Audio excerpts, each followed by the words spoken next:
Bom dia, boa tarde, boa noite. Olá! Bem-vindos a mais uma noite de experiência psicotrópica artística com o Fábio Moon. Mais um Moon Day. Essa nossa perda de tempo coletiva na internet, né? Buscando encontrar algum significado para essa troca artística, filosófica, cotidiana, babosística.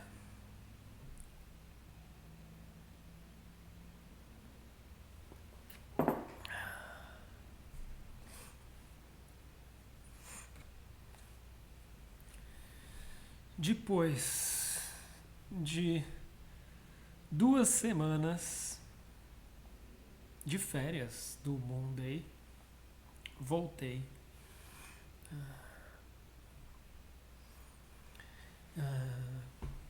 Espero que a energia que foi acumulando em fazer esses desenhos para vocês agora transborde no papel, ou eventualmente num iPad, ou num tablet, ou digitalmente, o que quer que seja que eu faça. Espero que vocês curtam e espero que vocês também, nesse meio tempo,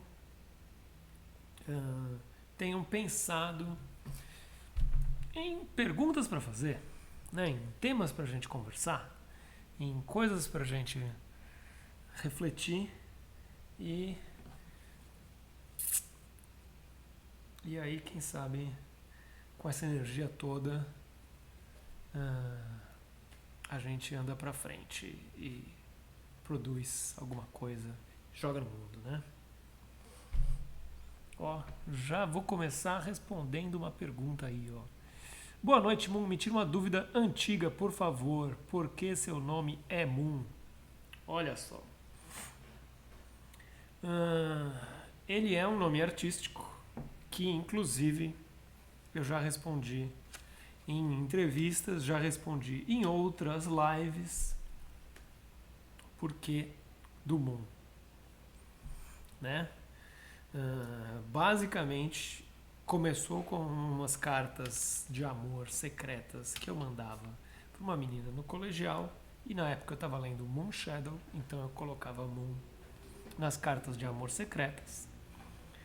E depois que não deu nada, essa coisa de mandar cartas de amor secretas, eu acabei incorporando o Moon nos desenhos da época, e esse Moon foi meio que ficando até uma hora que ficou, grudou, todo mundo começou a conhecer os meus trabalhos como trabalhos do Fábio Moon. E aí, agora, aqui estamos, né? Fábio Moon. Agora é tarde demais, já foi. E então, essa é a origem do Fábio Moon. E para quem... Eu ia começar a falar do desenho de hoje, mas antes do desenho de hoje, meu nome real é Fábio, né? E antes do desenho de hoje, 2 assuntinhos.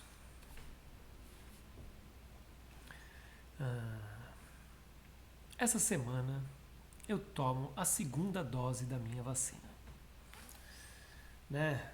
Eu estou bem ansioso pela 2ª dose da minha vacina, quase fui andando até o postinho aqui do lado no final do dia hoje, porque vai que eu consigo entrar ali numa xepa do final do dia e aí adianto em 2 dias essa vacinação. Quase saí, mas no final das contas chegou a hora que eu estava pensando em fazer isso e eu estava aí. Eu estava desenhando a página, estava fazendo arte final numa página e estava rolando. Eu estava lá, engajado na página. Então eu resolvi não sair da página, porque afinal de contas são só mais 2 dias. Eu aguentei todo esse tempo, eu aguento esses 2 dias. Mas estou muito ansioso, né? Não acho que tomar a segunda dose da vacina vai resolver todos os problemas da humanidade, mas tô aí tentando fazer a minha parte, né? Tentando me proteger para ajudar a proteger as outras pessoas, para quem sabe começar a cogitar essa ideia de voltar a ver pessoas sem máscaras, o que para mim ainda é muito abstrato, é muito angustiante, mas a gente precisa todo mundo se vacinar para conseguir interiorizar essa ideia de que eventualmente isso vai acontecer. E torcer para que isso aconteça quando todo mundo estiver vacinado e não antes, né, nessa afobação de políticos e estabelecimentos de retornar às atividades normais antes que a vida volte ao normal, antes que as pessoas voltem ao normal.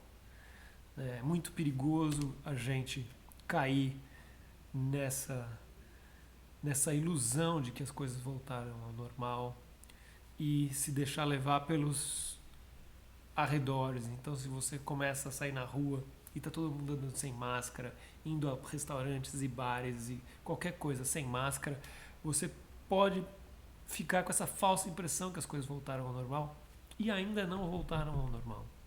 Então é importante lembrar que mesmo com a vacinação no estágio avançado que tiver no seu estado, na sua cidade, ainda é importante usar máscara, ainda é importante manter o distanciamento social, ainda é importante se importar com os outros,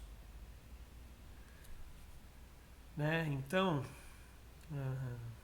embora eu esteja muito ansioso pela minha segunda dose, eu sei que o melhor que eu posso fazer, além de me vacinar, é manter todos esses protocolos de distanciamento social e segurança sanitária, né? E espero que vocês estejam também seguindo esses protocolos de segurança e saúde, porque é assim que a gente cuida dos outros, né? Então, eu estou fazendo a minha parte para cuidar de vocês. Espero que vocês estejam fazendo a parte de vocês para cuidar de mim, para que a gente possa um dia se reencontrar no mundo real, né? Do mesmo jeito que eu cruzei com a Laerte 2 semanas atrás, estava no carro e aí eu parei no semáforo, vi alguém atravessando a rua, estava de saia, mini saia, né? A Laerte está quase sempre de mini saia e sempre mostra as pernas. Então, vi lá uma mini saia de costas para mim, vi um cabelo comprido, grisalho, e pensei, nossa, parece a Laerte. Aí, abri o farol, eu passei, tava de máscara, mas eu achei, nossa, parece a Laerte mesmo, né? E aí eu estacionei, esperei passar assim, falei, Laerte, oi! E era a Laerte, né? E então, esse tipo de coisa ainda pode acontecer, mas para isso todo mundo tem que se cuidar. Pra gente se cruzar sem querer, ou pra gente se cruzar por querer, né?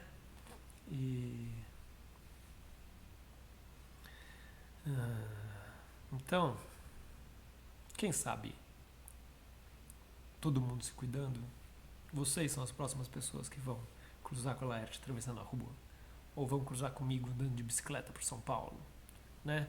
Ou vão cruzar comigo em algum outro lugar, do Brasil ou do mundo, em algum festival de quadrinhos, ou passeando por aí, escondendo desenhos, né?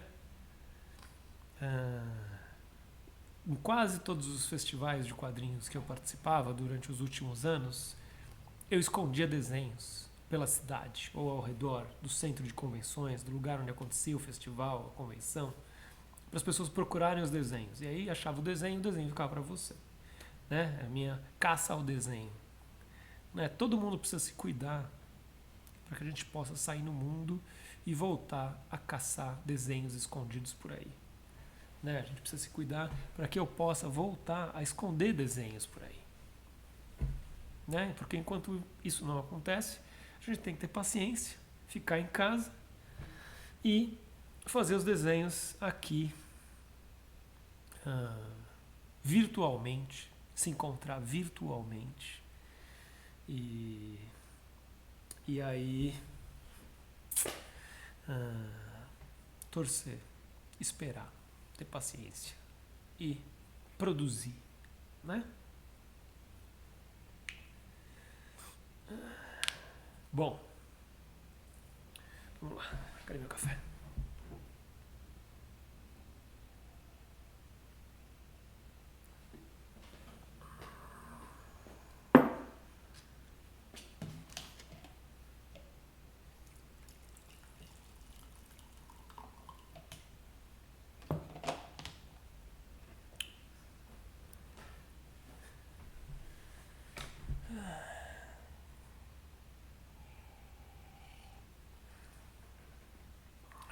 Bom, prontos para desenhar? Vamos encarar?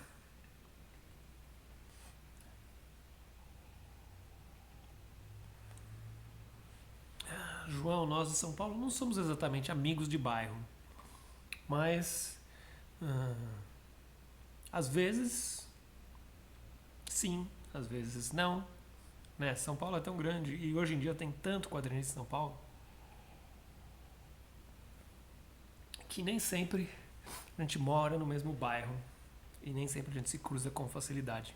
A Laerte mesmo não mora mais aqui na Vila Madalena e já morou, tanto que eu cresci lendo histórias da Laerte na Circo e na Piratas do Tietê, em que o cenário era basicamente a Vila Madalena.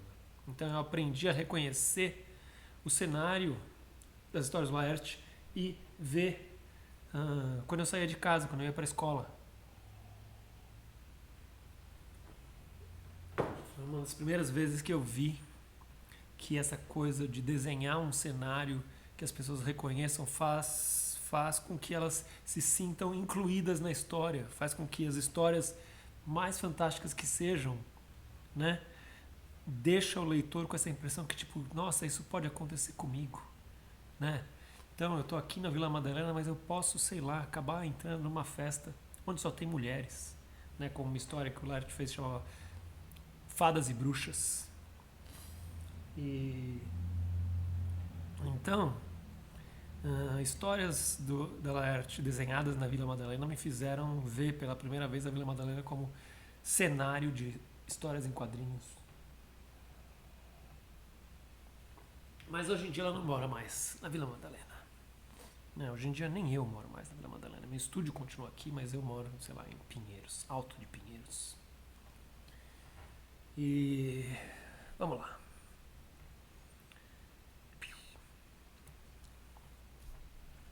Para quem acompanhou. Pois é, Fadas e Bruxas aqui, vamos lá. Tenho muita vontade de ler Fadas e Bruxas, mas ainda não encontrei para comprar. Esse é o problema de muita coisa que foi publicada na Chiclete com Banana, na Circo, na Piratas do Tietê. São histórias que às vezes não foram republicadas, né? Então, difícil de achar. E se foram republicadas numa edição que depois não teve reimpressão, né?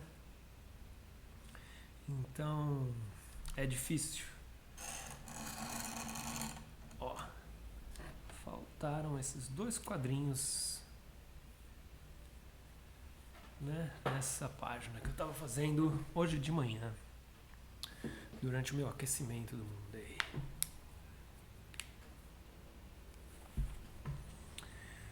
Fábio, qual seria o meu quadrinho favorito? Se é que tem algum, um meio a tantos. Quadrinho favorito é difícil, né? Porque eles têm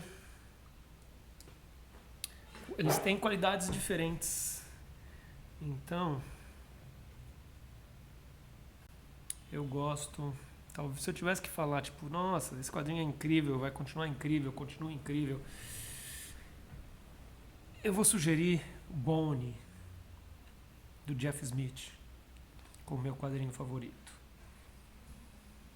Né, o que, por exemplo, era muito aflitivo quando me perguntavam isso.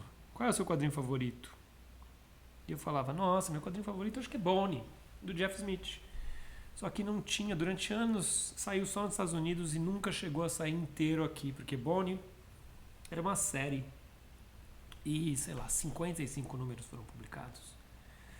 Isso durante quase 10 anos de Bone. E aí, durante muito tempo, não tinha toda a série completa publicada em português para ler. Então era muito difícil recomendar, é muito frustrante recomendar para as pessoas, nossa, eu adoro esse quadrinho, é meu quadrinho favorito, e as pessoas não vão achar para ler.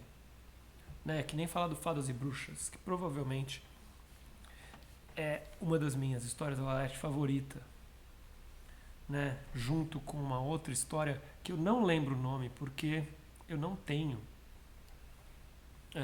aqui à mão, que é uma história que saiu acho que na Circo, de um cara que está morrendo e ele lembra de quadrinhos que fizeram parte da vida dele. E essa história é incrível. Então essa e Fadas e Bruxas são as duas histórias da Laerte que eu mais gosto. E estão lá, entre as minhas histórias favoritas. Mas é como se você tivesse categorias, né? Categoria de história longa, história curta. Porque as histórias da Laerte, elas são todas curtas. Elas têm 8, 10 páginas no máximo, 12, né? Era uma outra época. E então, e Bone teve lá 55 edições. É uma história longa.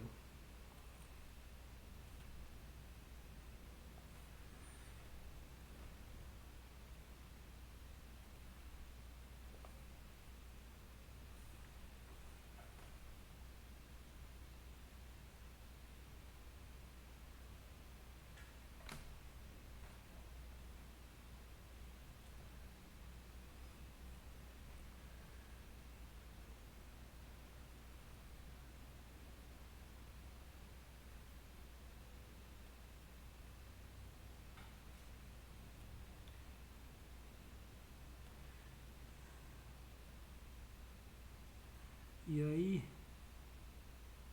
eu achei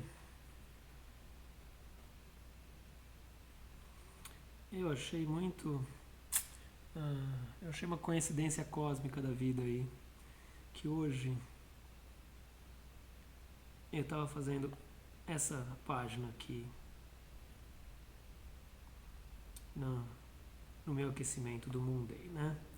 E aí eu tinha que desenhar alguém aqui na página, e aí eu fiz meio que esse barbudinho careca, Guto Rafael. O Bone foi publicado agora no Brasil, né? Agora a gente tem Bone no Brasil publicado inteiro. Foi publicado nos últimos 3 anos, assim, em 3 edições, 3 livros grossos, publicados pela Todavia. Então agora qualquer pessoa pode ir nas livrarias ou pela internet ou nas lojas especializadas e acha o Bone. Então por isso que agora eu já não me sinto tão mal de ficar falando para todo mundo ler, porque dá para achar. E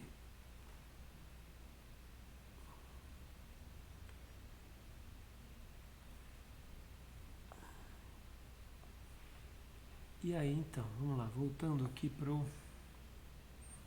Chegaram as pessoinhas do Picho Tosco, né? Deve ter acabado o grupo de risco, a live que acontece aí no Twitch do Picho Tosco, onde Tony de Marco e Marcelo Martinez falam pelos cotovelos, enquanto Orlando Pedroso e Spaca desenham temas escolhidos em sorteio em 3 minutos ou menos. É um negócio incrível, juntando 2 temas para fazer uma chargezinha. E eu acho muito legal. Sempre que dá, eu assisto. Como eu tenho a minha live aqui, às vezes eu não pego o fim da live do grupo de risco, que tem uma das coisas mais legais. Acho que mais legal é tipo o último round, quando eles fazem um negócio tipo desenho com a mão esquerda. Então, eles são destros, claro, né? Então, o negócio é fazer um desenho com a sua mão que você não desenha. E aí é muito legal, porque é um outro desafio, porque além deles terem que desenhar rápido, eles têm que desenhar rápido com a outra mão. É muito legal.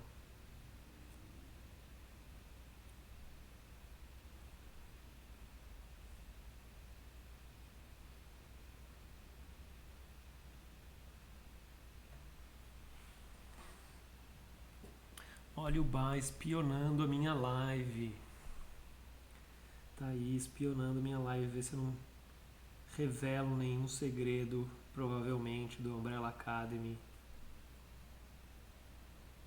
Né, o Bar não está aqui no estúdio hoje, né?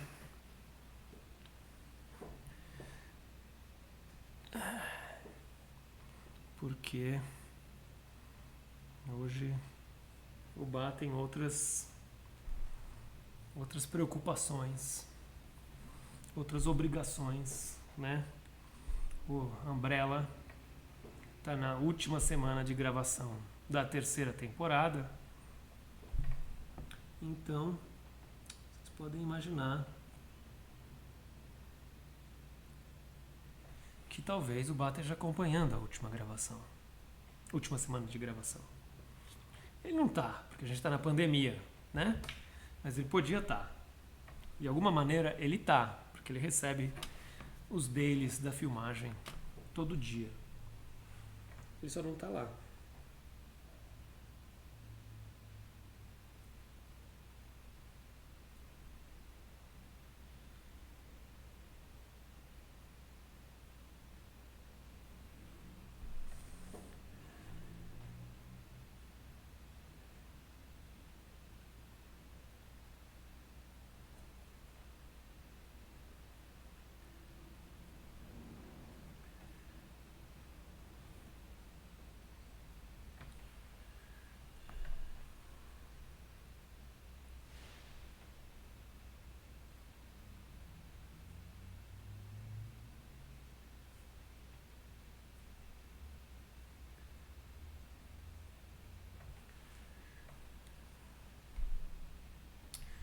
Meus coelhos vão bem. Eles estão soltando muito pelo, porque deu uma super esquentada aqui em São Paulo. E então eles estão soltando muito pelo.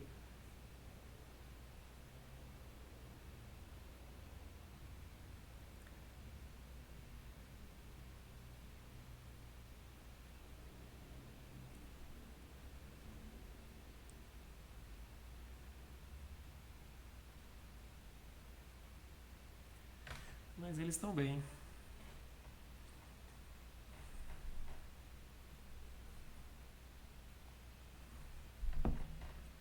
Olha só, pergunta do João. Você acha que fazer uma HQ no bairro que você mora ou na cidade que você mora faz diferença pro leitor?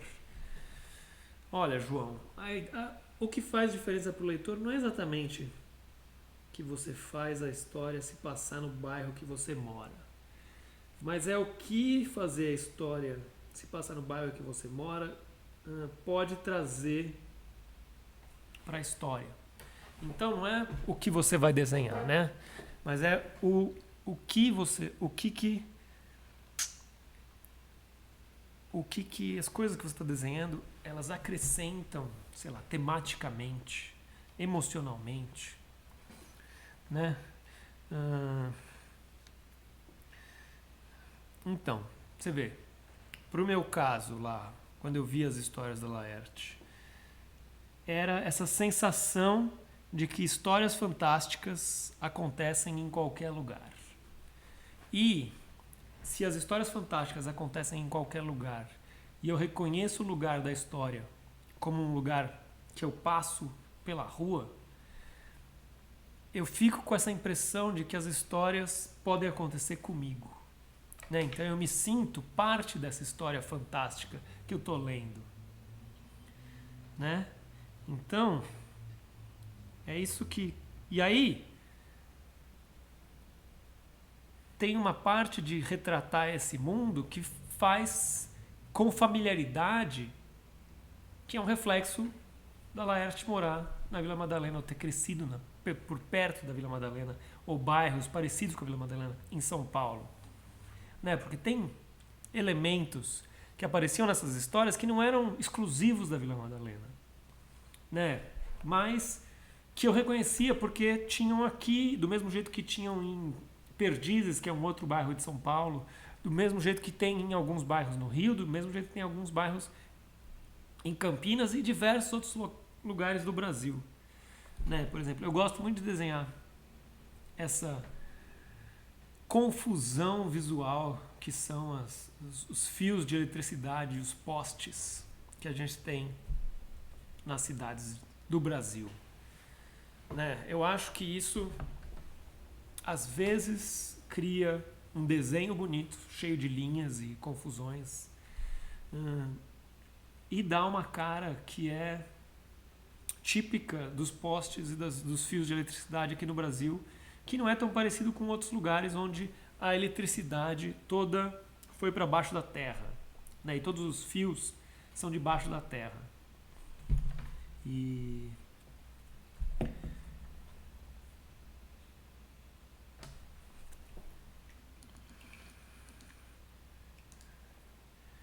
então, se eu coloco esses postes nas minhas histórias, as pessoas reconhecem isso aí e faz com que elas prestem um pouco mais de atenção no próprio cenário da vida delas, né?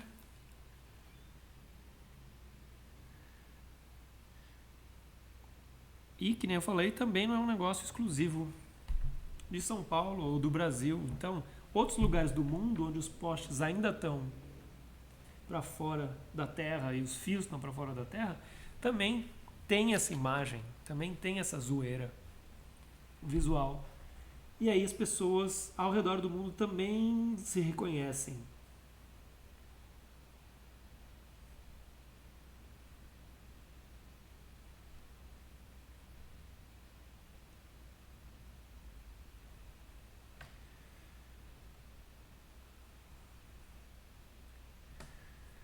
Quando você desenha, você está colocando, sei lá, camadas de informação no desenho.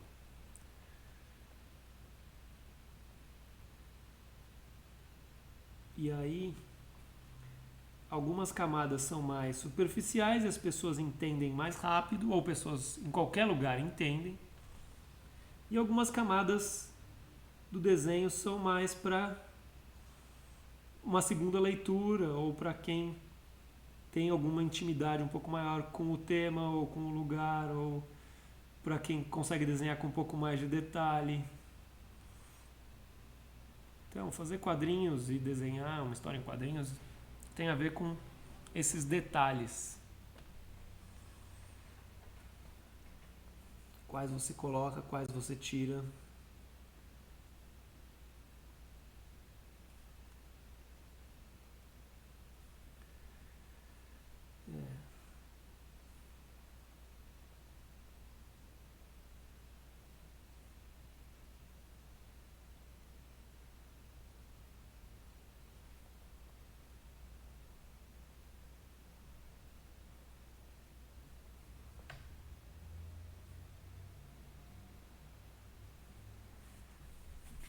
descer isso aqui um pouquinho.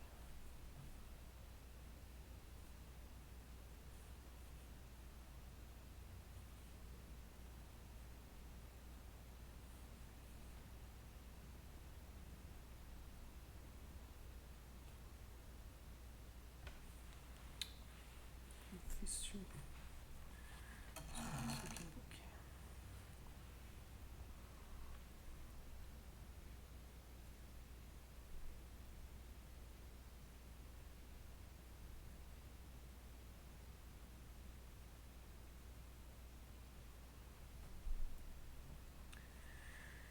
Online História, ou a live da manhã tá lá.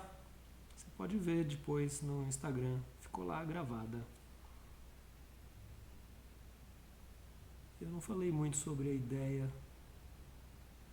por trás do desenho. Quem sabe eu falo agora.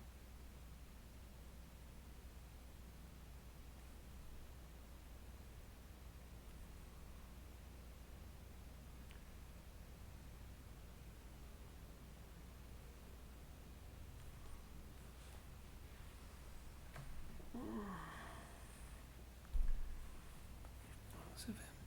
Isso aqui.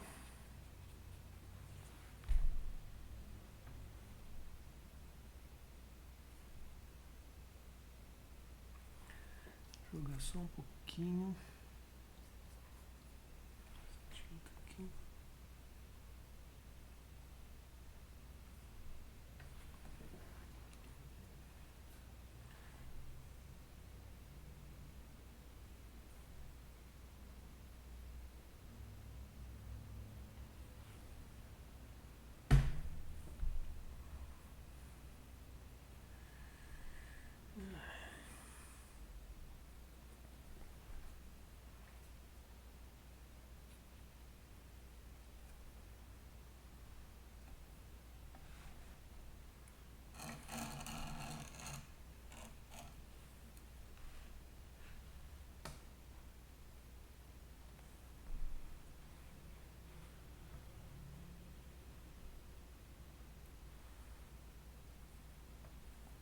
Olha só.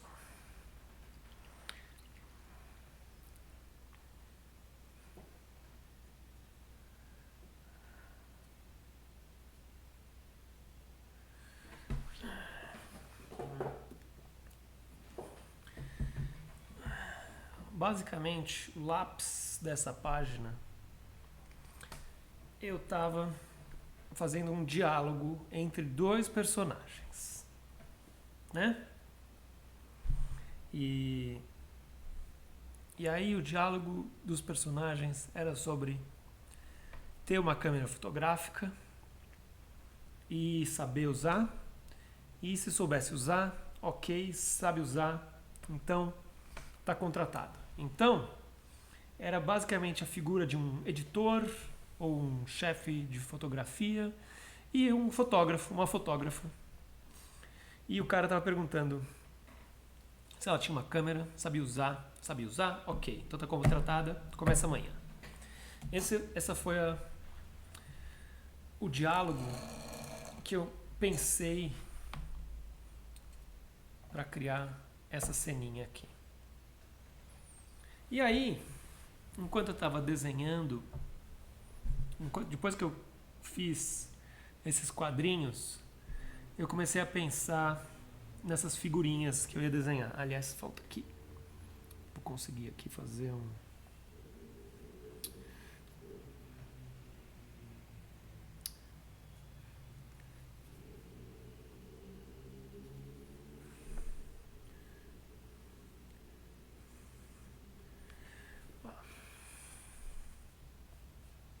Jogar bastante água aqui.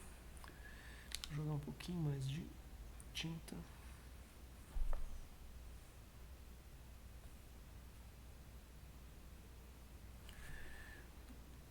E aí...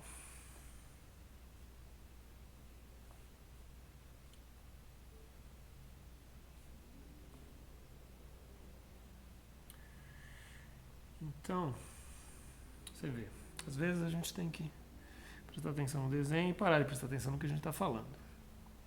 Depois que tiver feito o que eu queria fazer, eu posso voltar para o desenho. Voltar a falar. Né? Vamos lá.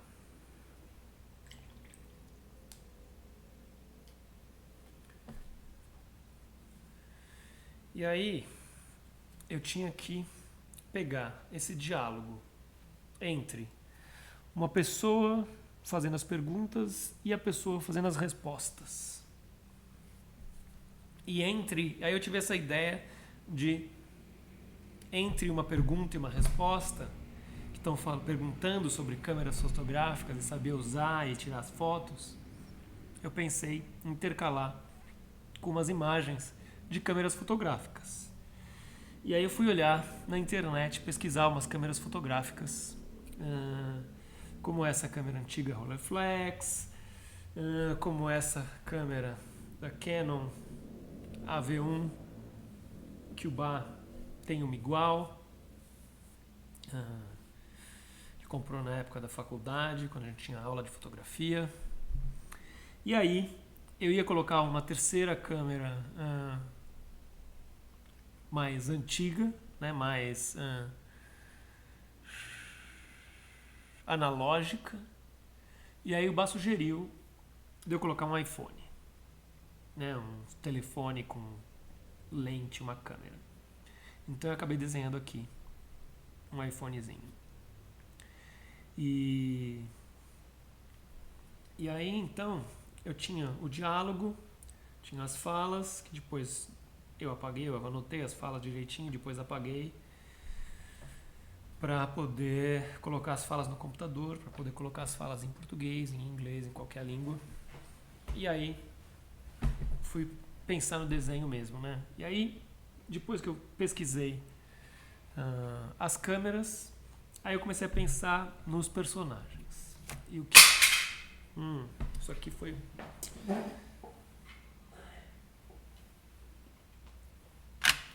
o meu potinho de aquarela que caiu. Mas ele é de plástico, ele não quebrou. Muito bem. E aí, na semana passada, num dos meus passeios de bicicleta mascarado pela cidade, eu fui visitar o meu amigo editor de quadrinhos, André Conte, que é uma figura carequinha, barbuda. Né? Então, aí depois disso eu pensei, quem sabe eu coloco uma figura carequinha e barbuda nessa pagininha, né? Quem sabe ele pode ser a figurinha fazendo as perguntas da pessoa que vai contratar a fotógrafa. Pode ser, né? Então, sem nenhuma pretensão, comecei a desenhar um carequinha barbudo aqui nessa página. E aí eu estava pensando quem que eu ia desenhar respondendo as perguntas. E aí fui procurar na internet, fui olhar referências, ver roupas, estilo de cabelo, formatos, óculos, moda, essas coisas assim. Essas pesquisas básicas que eu faço pela internet, na lupinha do Instagram ou no Pinterest principalmente. E aí eu pensei, eu não preciso desenhar uma pessoa só. Ele pode estar conversando com várias pessoas. Ou, ainda possível, eu posso desenhar várias pessoas e depois de escanear a página, eu posso escolher uma delas e depois montar essa história de novo usando só uma dessas pessoas. Né? Então agora eu tenho essas duas possibilidades. Né? Eu posso substituir essa imagem e essa imagem por essa daqui, eu posso substituir essa imagem e essa imagem por essa daqui, eu posso substituir essas duas imagens por essa daqui. Então, agora eu tenho todas essas possibilidades ah, da história, além de deixar a história do jeito que está e como se o editor tivesse conversando com várias pessoas, sempre repetindo as mesmas perguntas, como se fosse uma repetida entrevista de trabalho. E aí a gente descobre quando a história continuar, se a história continuar. Então, essa foi a viagem mental durante a criação dessa página, durante a escolha de cada quadrinho. E é isso que saiu aqui, né? Quando você faz uma história assim, sem muita pretensão, meio que como um exercício criativo, você acaba tendo essas ideias no meio do caminho, abre essas portas, né? E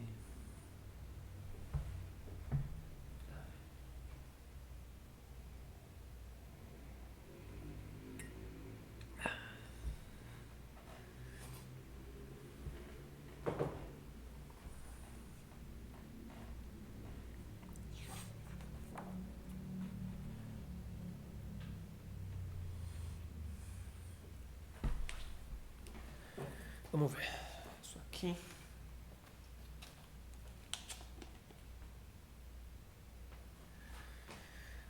É o fim do meu café. Fim.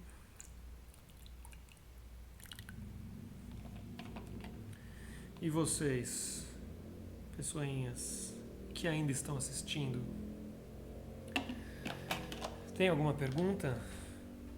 Alguma uma reflexão? Alguma dúvida?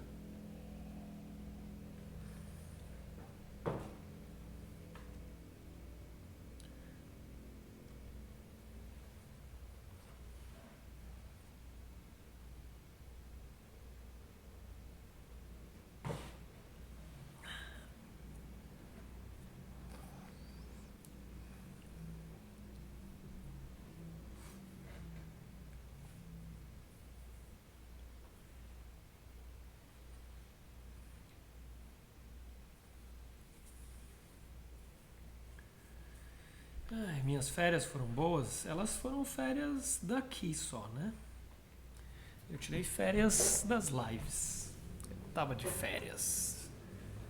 Mas nesse meio tempo eu produzi bastante, pensei bastante, li bastante. Aceitei aí um outro trabalho, o que fez com que eu tenha que ler várias coisas de referência. Então, ler é muito legal, né? Eu queria poder falar para as pessoas como ler é legal, de uma maneira que passasse realmente a diferença que ler faz na mente de cada um, né? Como estimula o raciocínio, como estimula os sentimentos. Mas eu deixo isso para outro dia, né? Uma coisa que eu quero fazer agora.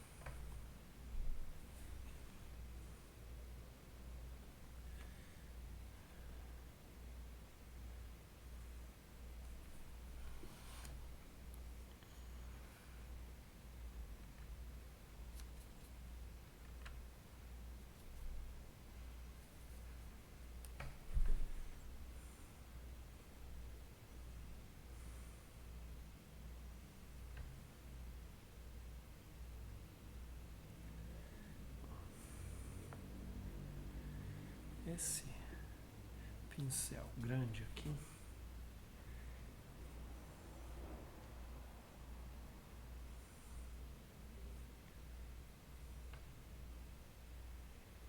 ele tem os seus limites.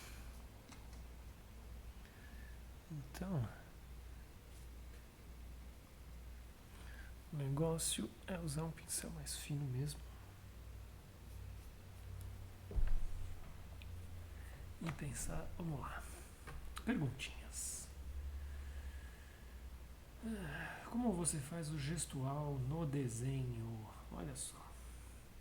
Ué, gestual é gestual, né? Para isso, você usa o pulso. Para isso, você usa o braço. Para isso, você desenha maior. Né? Você desenha maior para que você possa usar o pulso e o braço e pensar no gestual do seu desenho.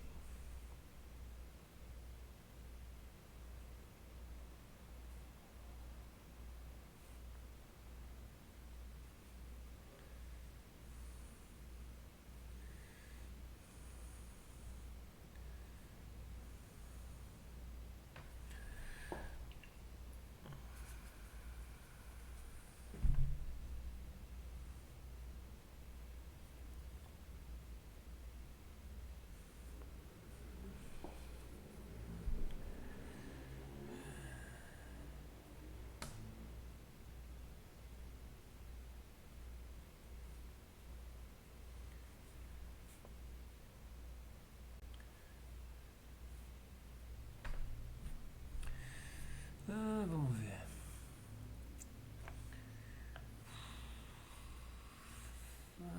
O que me dá inspiração? Putz, qualquer coisa me dá inspiração.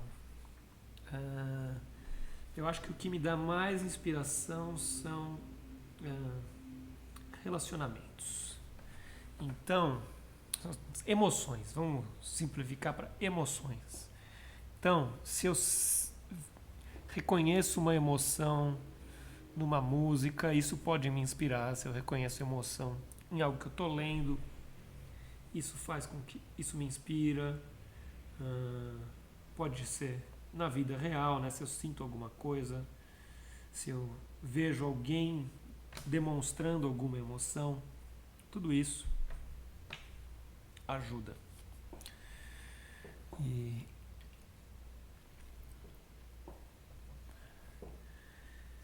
E aí, então vem de qualquer lugar, né?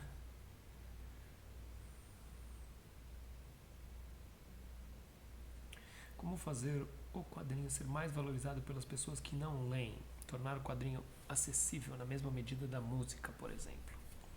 Pois é. Então, difícil, porque afinal de contas a música... Existem artes ativas e artes passivas, né? Leitura é uma atividade ativa. A pessoa tem que ler. E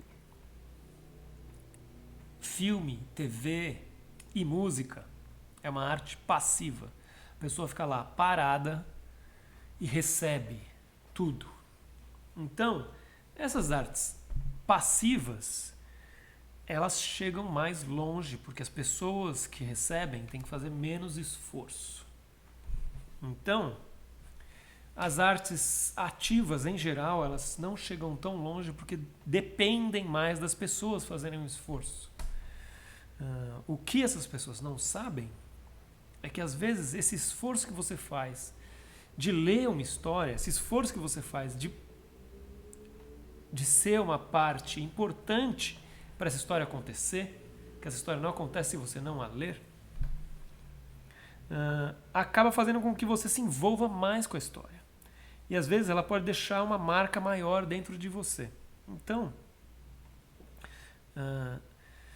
as pessoas... Não dá para achar que a gente vai conseguir fazer quadrinho chegar tão longe quanto chega a música. Porque é isso, música é muito mais rápido, é muito direto, é um negócio passivo para as pessoas, então chega, você não precisa fazer nada. E a outra relação, né?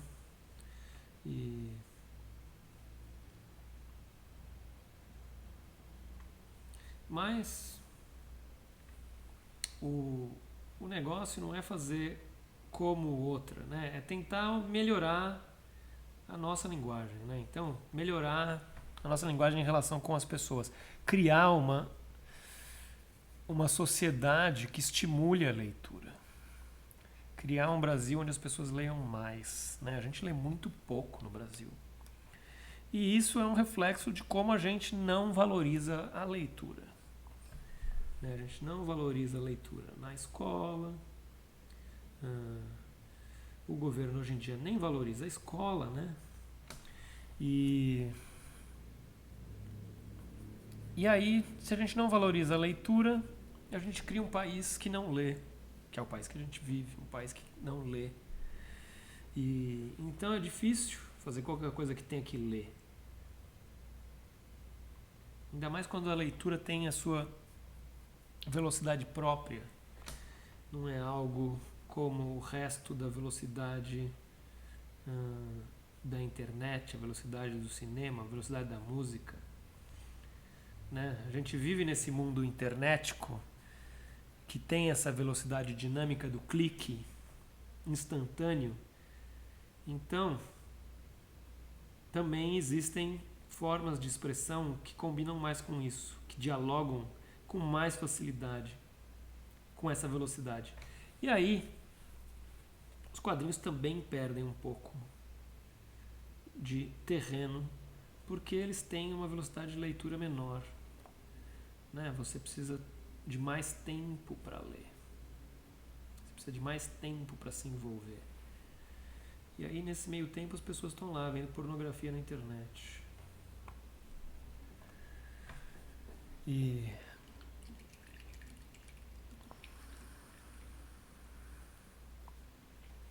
se eu acho que quadrinho é meio elitizado ultimamente, olha, leitura, ela existe aí essa coisa da leitura ser elitizada, porque na verdade, assim, não é nem porque o livro é mais caro ou porque o gibi está mais caro, mas é porque na grande maioria das vezes é só entre a elite que a educação inclui essa valorização da leitura e o que ela oferece. Então, é muito difícil você passar passar pela fase em que você tem que adquirir o gosto pela leitura e as pessoas nem dão valor de passar esse gosto para você. E aí não importa se é caro ou se é barato, se você não tem vontade de ler, né? E então, eu acho que falta mais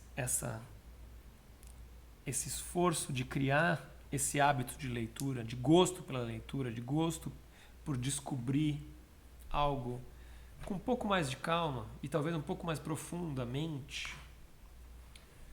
E aí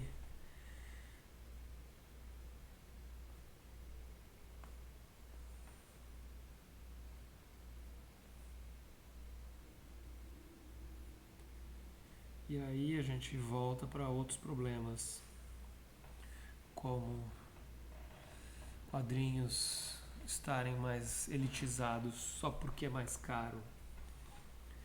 Por um lado, ele é mais caro, mas se a gente tivesse um hábito de leitura, a gente teria mais hábito de frequentar bibliotecas e ler as coisas na biblioteca. A gente teria bibliotecas que têm as coisas, né? A gente ainda tem muita coisa sendo produzida na internet de graça para as pessoas lerem. Mas se a gente não tiver o hábito de ler, mesmo que seja na internet, que adianta as coisas estarem aí na internet pra gente, né? Você vê, eu fico aí, vira e mexe, eu fico recomendando o Arlindo para as pessoas.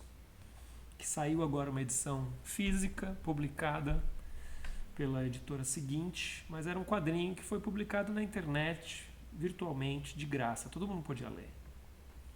né? E foi um sucesso da internet. Muita gente leu.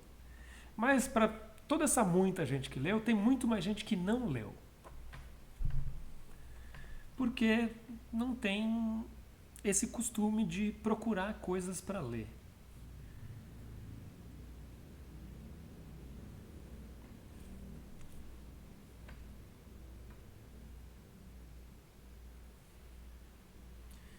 Então a gente tem que mudar esse costume das pessoas de procurar ou não coisas para ler, querer ler.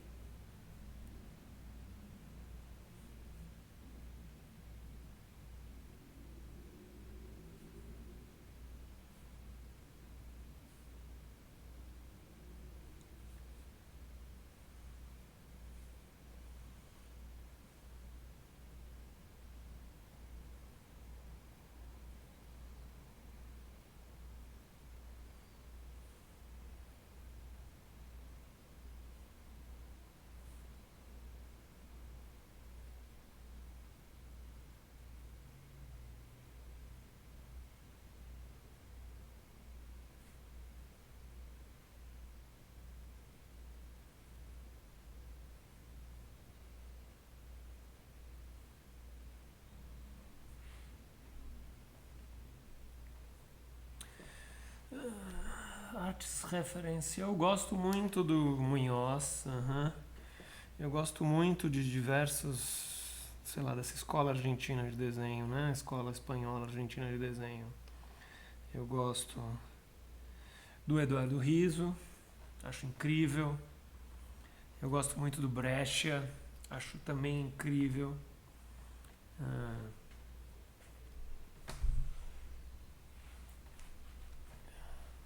Quem mais? Eu gosto do Jorge Zafino, eu gosto do Mandrafina, eu gosto do Horácio Alturna.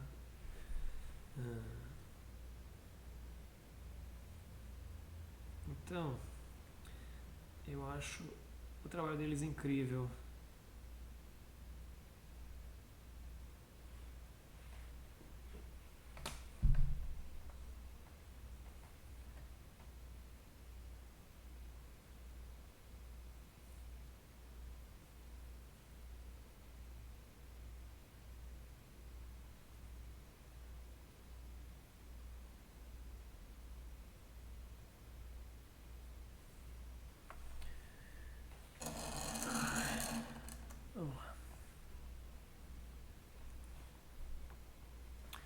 Você poderia indicar quadrinistas latino-americanos para a gente?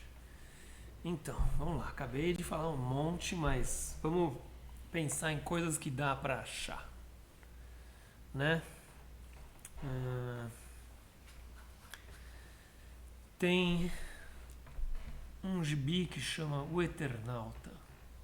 Eu acho que a Veneta que publicou a versão em português do Eternauta uns anos atrás.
Martins Fontes que publicou o Eternauta? Pode ser.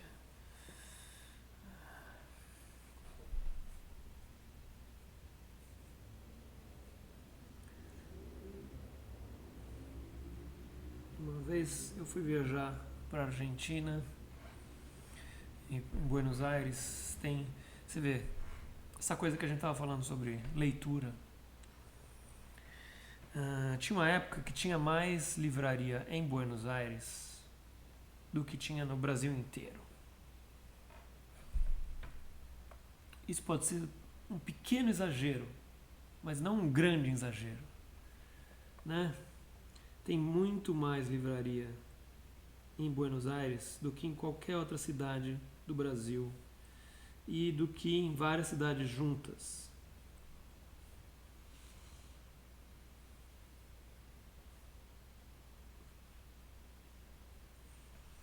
Então é muito mais. As pessoas leem muito mais na Argentina. E durante um tempo, as pessoas produziam muito mais quadrinhos na Argentina por causa disso.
Bom, vocês viram aí que deu rolou um silêncio aí na comunicação, porque às vezes você tem que prestar tanta atenção no desenho que você não consegue fazer mais de uma coisa ao mesmo tempo. Então não dá para falar e desenhar ao mesmo tempo. Às vezes você tem que até segurar a respiração para conseguir desenhar, para conseguir fazer uma linha elegante.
Fábio, enquanto autor, você presencia muito machismo no mundo dos quadrinhos?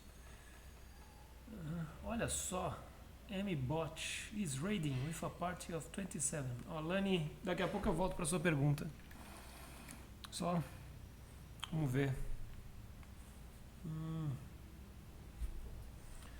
Hello, Amy, and your 27 friends. Amy Lennox é uma quadrinista americana que também tem um Twitch aí. E ela faz umas lives e aí tá indo ver. Eu conheço a Amy faz uns anos aí. Hello, bunch of Amy Lennox friends. How are you? Where are most of you watching from?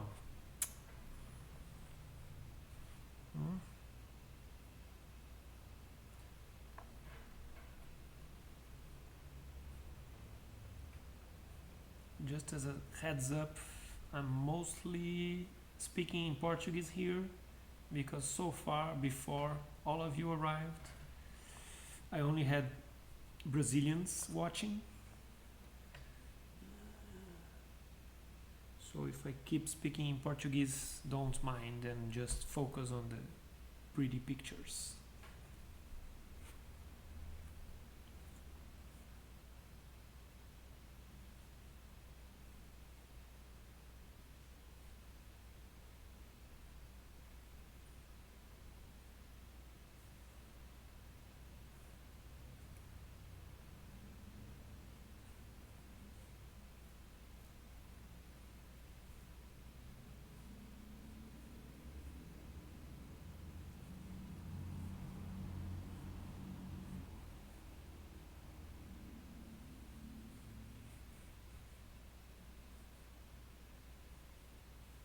Bom, hey Amy, I'm doing well, I'm trying, keeping safe.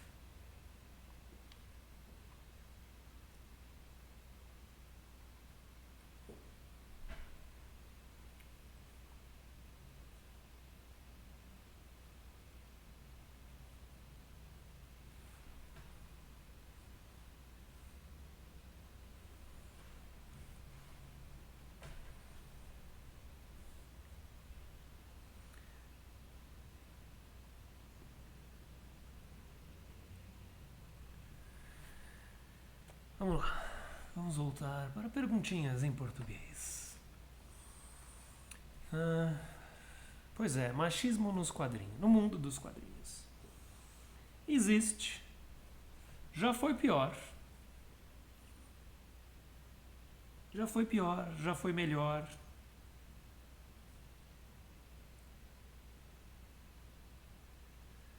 Já foi mais inconsciente, no sentido de que às vezes existia, mas as pessoas não percebiam que esse comportamento existia, não percebiam que esse comportamento desagradava algumas pessoas.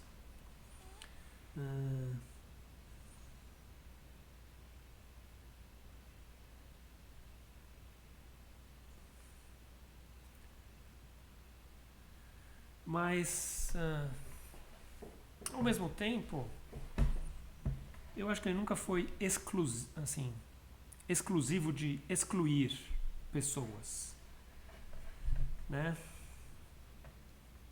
Não assim conscientemente, tipo, você não pertence a esse mundo, você não pertence a esse grupo, você não pertence a essa linguagem. Pelo menos assim, mais no mundo dos autores, e o mundo dos autores interagindo entre si em festivais.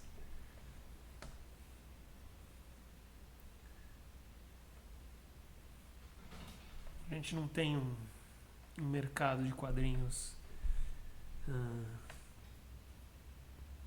tão machista nesse sentido.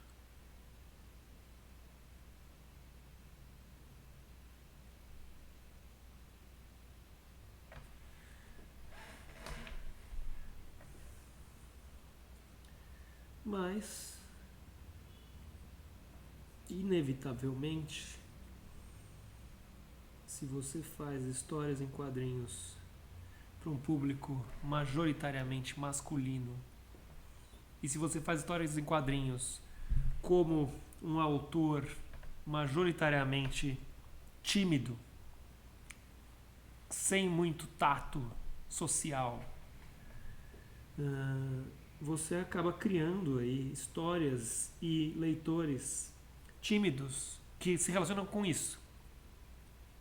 Pessoas tímidas sem muito tato social. E aí, essas pessoas sem muito tato social, elas acabam tropeçando às vezes na interação com outras pessoas.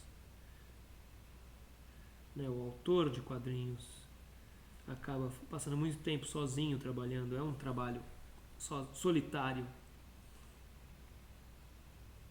Então, às vezes as pessoas solitárias elas têm problema de se conectar com outras pessoas, e nesses problemas está uma agressividade latente como forma de autodefesa.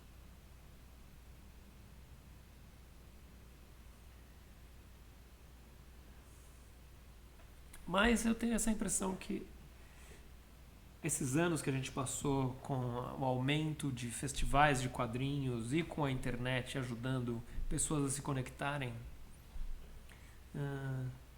tem criado aí mais formas das pessoas se conectarem e se conhecerem, pessoas que gostam de quadrinhos, pessoas que fazem quadrinhos, pessoas que leem quadrinhos, e mostrado que esse público ele é mais diverso. Então, nos festivais tem sido muito legal que você vê um público super diverso se encontrando. Tipo, nossa, eu gosto de mangá. E aí eu encontro milhões de pessoas que gostam de mangá. E pronto, eu não me sinto sozinho, não me sinto excluído. Não me sinto discriminado. Então esses festivais, esse encontro real tinha sido muito bom para quebrar barreiras desse mundo virtual que tem esse problema de conectar todo mundo, mas conectar todo mundo com esse véu virtual no meio do caminho, e esse véu virtual às vezes atrapalha.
Olha como é legal colocar preto.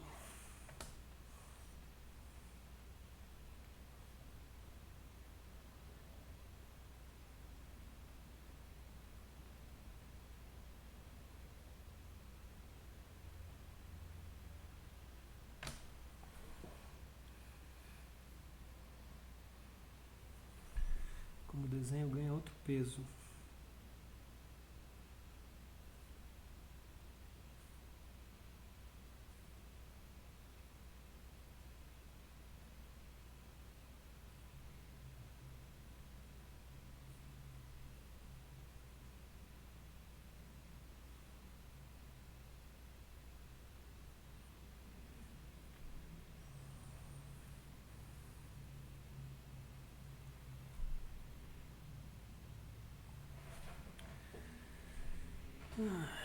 Bom, João, olha aqui, pergunta do João sobre como era o cenário, como era na época da minha adolescência, minha relação com os quadrinhos.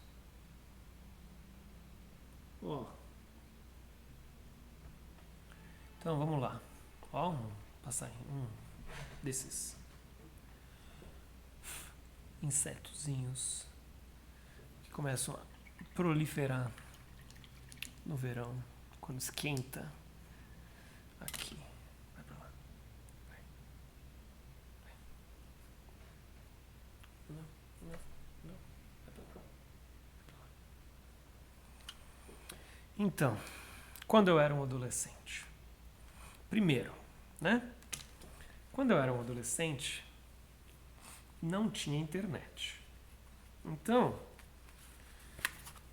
se até a 8ª série,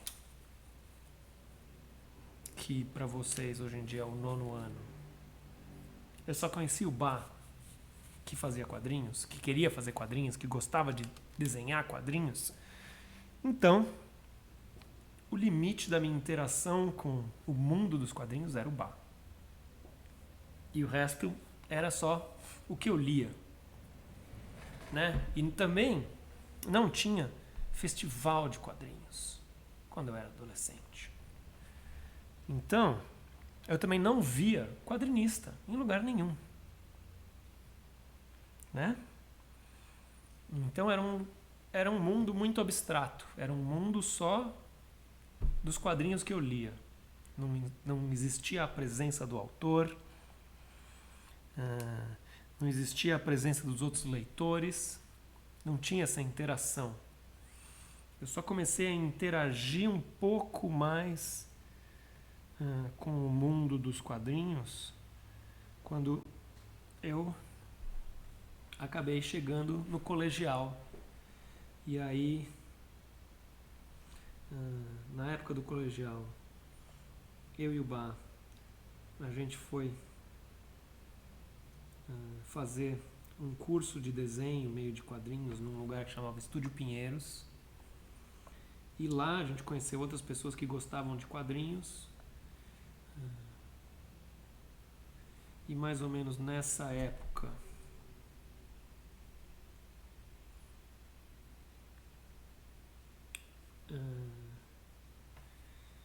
teve uma feira do livro, ou alguma coisa assim. Foi quase uma convenção de quadrinhos. E veio um artista internacional que estava desenhando o Batman. Veio para essa feira do livro. Na verdade, ele era uruguaio, né? Então ele veio do Uruguai para o Brasil, mas ele estava desenhando o Batman. Então parecia um artista, sei lá, do mercado americano, né? Que era o Eduardo Barreto. E ele foi o primeiro artista internacional que a gente conheceu. Porque você vê, nessa época não tinha nem palestra com o pessoal da Chiclete com Banana. Não tinha palestra, não tinha essa coisa, essa ideia de quadrinhos como um mundo cultural. Então ainda era muito uma vontade solitária de gostar de desenhar, gostar de contar histórias e querer fazer isso aí sem meio saber como. Aprendendo na marra, olhando histórias da Chiclete com Banana, Piratas do Tietê e revistas nacionais da época, em que os autores se autodesenhavam, né? E aí você pensava, putz, eles se autodesenham fazendo essas coisas, será que a gente tem que fazer essas coisas? Né? Comprando Gru do Sérgio Aragonés nas bancas e vendo ele se desenhar usando um pincel ou usando um bico de pena e pensando, quadrinistas usam pincel ou bico de pena. Então ainda era muito intuitivo, muito solitário. Mappy Man. Hello, Mappy Man.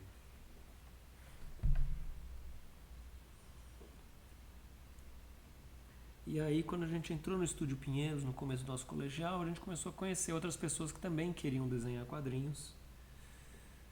E E meio que cresceu esse pouquinho aí, só esse pouquinho. O próximo pouquinho cresceu quando a gente entrou na faculdade e conheceu mais gente que queria fazer quadrinhos. E aí algumas dessas pessoas já estavam na faculdade, eram mais velhas e já tinham visto outras maneiras de fazer quadrinhos, que eram tentar fazer quadrinhos para o exterior, o que naquela época basicamente consistia em trabalhar com uma agência que cuidava dessa coisa de arranjar trabalho para artistas no exterior, que era a Art Comics. Né? Então, saiu uma matéria no jornal, assim, tipo, brasileiros fazendo o mundo, desenhando super-heróis. Foi nessa época que o Marcelo Campos, e o Deodato, e o Roger Cruz, e o Cariello, e todo esse pessoal começou a trabalhar para o exterior. E aí, eles eram agenciados pela Art Comics. E quando a gente entrou na faculdade, a gente conheceu um cara que estava querendo trabalhar, fazer quadrinhos também. E falou dessa coisa da Art Comics, sabia onde era, e sabia para quem mostrar o trabalho. E a gente foi conhecendo esse pessoal que estava querendo trabalhar para o exterior, fazendo super-heróis. Como a gente viu que isso era um caminho, e a gente lia muito super-herói, a gente achou, putz, esse pode ser o nosso caminho. E durante um tempo a gente tentou fazer quadrinhos de super-heróis, tentou fazer testes de quadrinhos de super-herói. Enquanto a gente estava na faculdade, enquanto a gente cursava a faculdade, descobria outras coisas, descobria outros quadrinhos.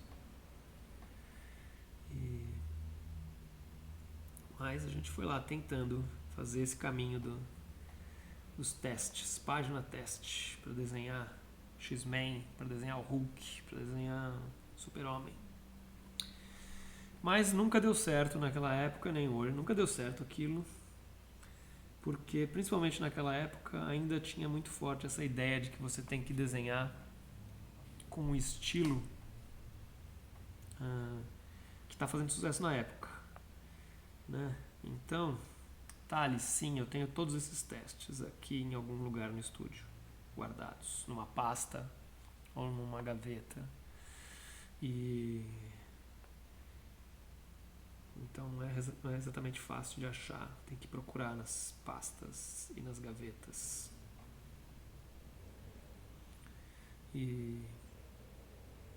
Mas foi nessa época que a gente começou a descobrir, né, que pra gente o que importa mais era a história. Então a gente começou a fazer esses testes em que não importava a história, você não tinha que pensar numa história, você tinha lá um teste, uma página de ação, que os personagens têm que fazer X, X, Y.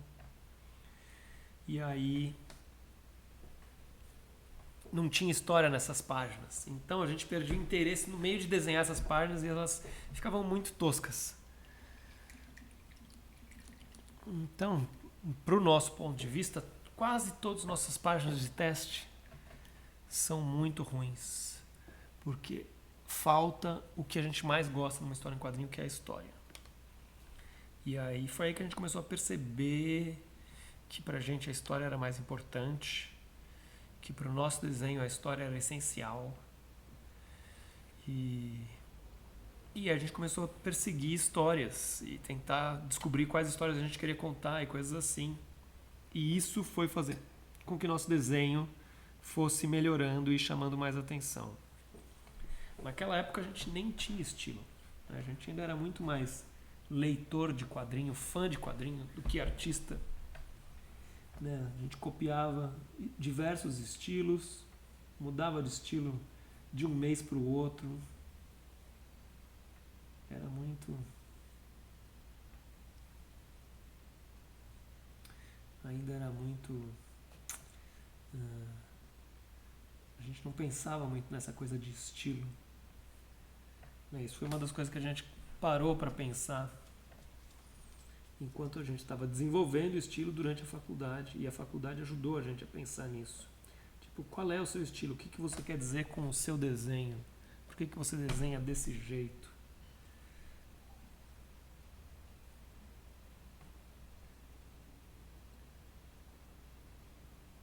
Então, se você olhar para as páginas de teste que a gente fazia nesses anos do começo da faculdade, elas, primeiro, por causa dessa, sei lá, meio, não era uma imposição, mas era tipo um direcionamento dos agentes da época. Tinha lá páginas copiando o estilo do Jim Lee, páginas copiando o estilo do Deodato, que naquela época copiava o estilo do Jim Lee, ou páginas copiando o Madureira, ou páginas copiando o Roger, que naquela época tinha que copiar o estilo do Madureira. Então, essas coisas eram todas assim um reflexo da época e elas falavam pouco sobre qual era o meu estilo e qual era o que eu queria dizer com o desenho. Eu não queria dizer que eu gostava do Madureira, eu queria dizer outras coisas, eu queria dizer que escolhas são importantes, que relacionamentos são importantes, que sentimentos são importantes. Então, o que eu queria dizer com as histórias que eu queria contar não estavam nesses estilos das pessoas que eu gostava. E aí eu acabei começando a pensar nisso enquanto eu desenhava. E aí ajuda que a gente continuou fazendo quadrinhos, que a gente foi fazendo fanzine. Né? E no fanzine, se vocês forem olhar aquele livro do fanzine, do 10 Pãezinhos, que chama Fanzine, que tem historinhas curtinhas que a gente fazia no fanzine no começo da carreira, vocês vão ver que naquelas historinhas tem uma variedade imensa de estilos, encontrando, sei lá, tipos diferentes de arte final, tipos diferentes de estilização, copiando alguns artistas, copiando alguns desenhos, alguns estilos. Testes. A gente estava lá testando, né? Aprendendo na prática. E muitos quadrinistas, a maioria dos quadrinistas, precisa aprender na prática. Então, naquele livro do fanzine, vocês veem a gente praticando.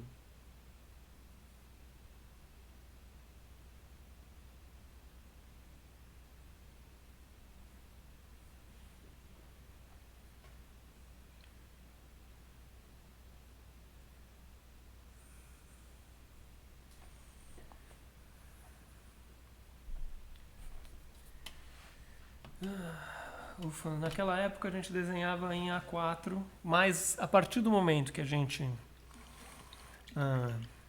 descobriu essas pessoas que estavam tentando desenhar para o mercado americano, a gente descobriu que tinham padrões, né?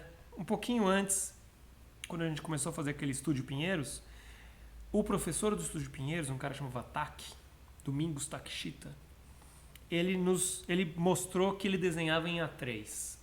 E aí a gente viu, porra, nossa, desenhando maior dá para colocar muito mais coisa, né?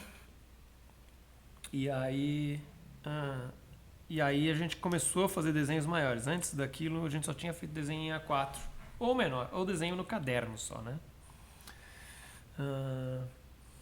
E aí quando a gente conheceu esse pessoal que estava tentando desenhar para o exterior, a gente descobriu padrões, né? Então o padrão americano é meio que dentro de um A3. E aí a gente começou a desenhar nesse tamanho A3 essas páginas de teste do mercado americano.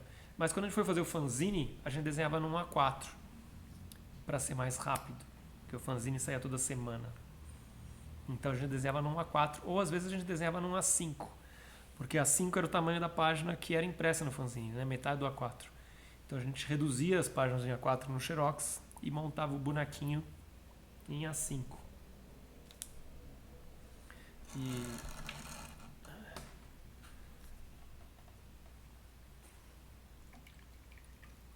Mas depois do fanzine, a gente voltou a desenhar só em A3 ou esse formato americano, porque desenhando maior a gente consegue uma expressividade maior do traço, a gente consegue uma gestualidade melhor.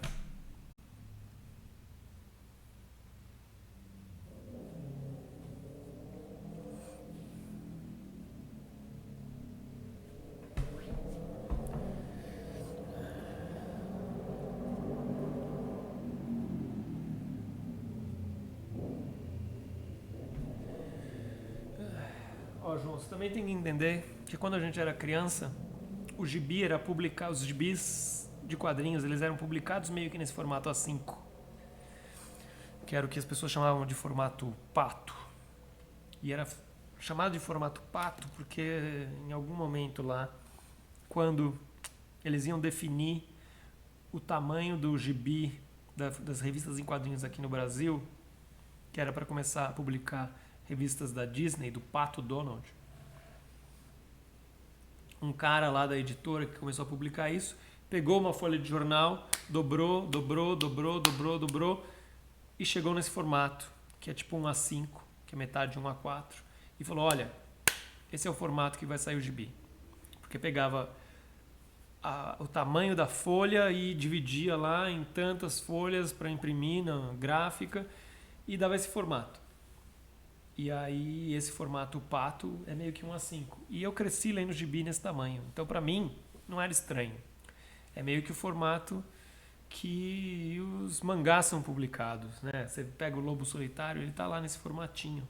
Esse formatinho ele era o padrão das revistas em quadrinhos até quase meio pro fim dos anos 90.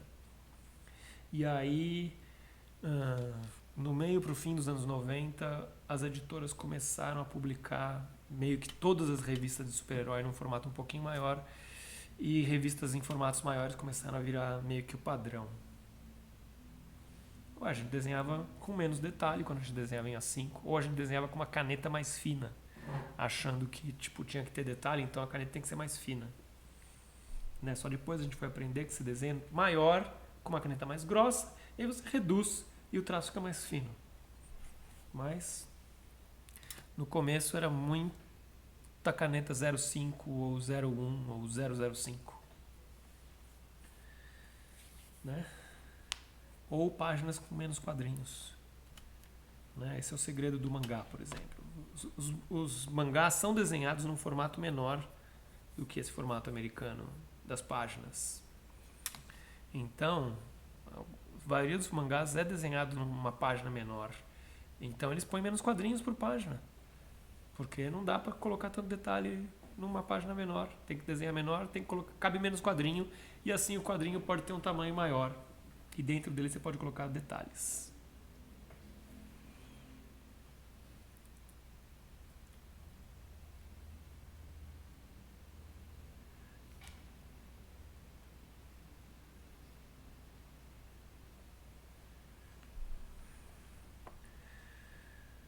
Hoje é dia 23 de agosto.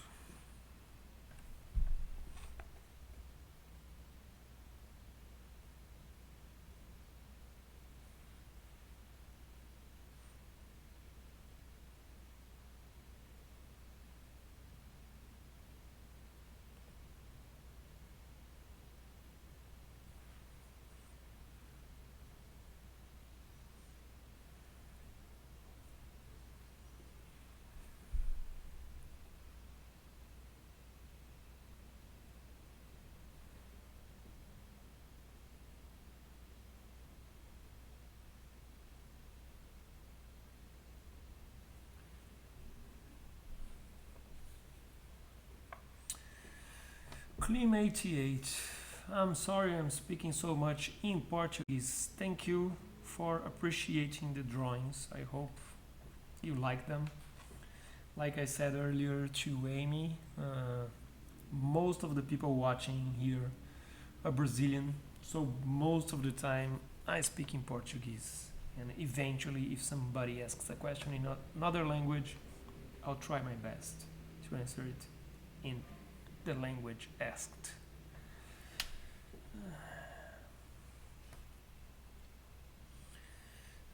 Bom, eu acho que por hoje, né, pessoinhas? Talvez estejamos chegando no fim dessa live.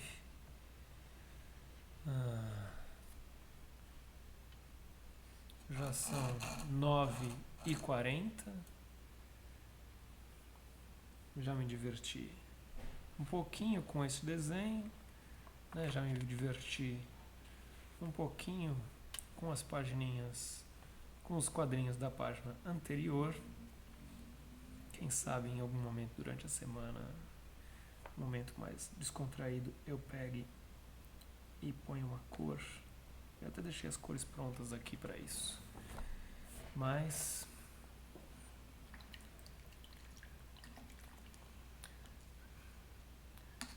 pensando que as pessoas precisam ir jantar, as pessoas precisam escovar o dente, as pessoas precisam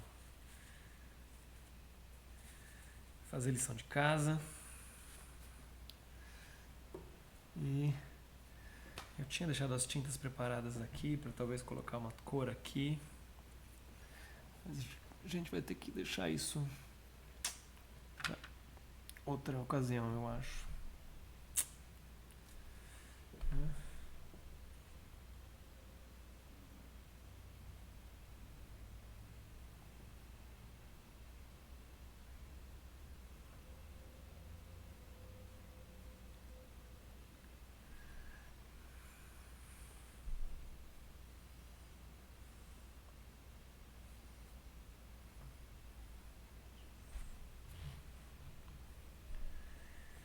Bom,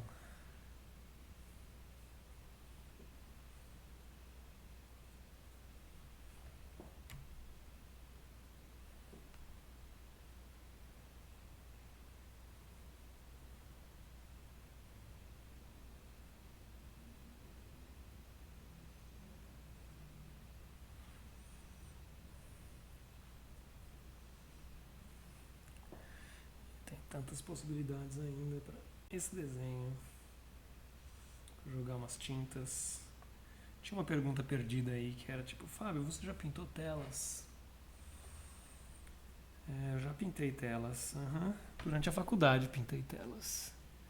Mas aí foi meio que tipo, desenhar, tentava um pouco de tudo durante a faculdade. E aí foi grudando em mim o que dá para continuar fazendo enquanto eu continuava investindo em fazer quadrinhos. E aí, depois que eu não precisei mais fazer telas para a faculdade, eu meio que parei de fazer telas para não fazer meio de qualquer jeito, né? Tinha que comprar material bom, tinha que comprar uma tela boa, essas coisas. E então ficou para trás. Talvez um dia, se eu tiver tempo livre para voltar a pintar maior, eu volte a pintar maior.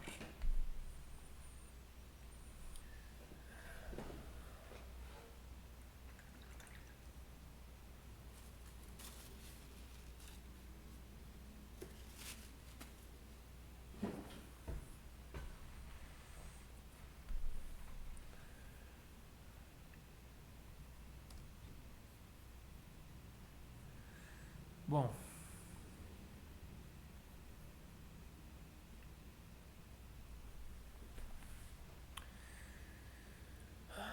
espero que vocês tenham se divertido, né? Eu acho que nessas 2 semanas em que a gente ficou sem fazer essa experiência aqui, vocês podiam ter pensado em mais perguntas, né? E então, semana que vem, vamos fazer esse esforço, né? Vamos pensar em perguntas, pensar em temas, né? E aí a gente elabora isso enquanto eu desenho. Eu deixo talvez um espaço para desenhar coisas sugeridas. Uma das coisas que eu quero começar a fazer durante essas lives é praticar, para vocês verem que tipo a prática faz a perfeição, né? Não que exista a perfeição, mas a gente precisa praticar. Então, em próximas lives eu vou fazer mais desenhos digitais para praticar essas ferramentas digitais, né? E então, e aí eu faço um equilíbrio, desenho um pouco à mão, porque eu adoro desenhar à mão, mas faço um pouco de treino, prática, experimentando técnicas digitais, ferramentas digitais, programas diferentes. Então a gente pode discutir essa coisa, a diferença dos programas digitais disponíveis, das técnicas digitais disponíveis, para que serve, no que funciona, o que não funciona e coisas assim. Isso além do que quer que seja que vocês venham preparados para perguntar, preparados para sugerir, preparados para participar, acrescentar e incluir na discussão, incluir na criação, né? E afinal de contas, né? É o que eu falo. A gente está aqui tentando criar um mundo melhor. E criar um mundo melhor também é uma atividade ativa, assim como a leitura, né? Então, a gente tem que lutar contra esse mundo cada vez mais rápido, cada vez mais impessoal, cada vez mais passivo, em que decisões são tomadas pela gente e a gente só assiste sem, às vezes, nem questionar se aquilo é o que a gente quer, se aquilo é o que a gente gosta, se aquilo é o que a gente deve ou não fazer. Então, vamos participar, vamos tomar decisões, vamos fazer perguntas, vamos construir o nosso futuro melhor, vamos construir a nossa arte, vamos contar as nossas histórias, né? E vamos participar dessa produção toda, dessa ebulição durante esse período isolado em que ainda estamos isolados uns dos outros, né? Vamos tentar nos unir na imaginação, né? Ó, tá vendo? João, isso aí, faça um caderno só com perguntas. Então, para vocês que ficam, até a semana que vem. Until next week. Hasta la próxima semana a todos. A la prochaine semaine. E fiquem bem, cuidem uns dos outros. E tchau, tchau.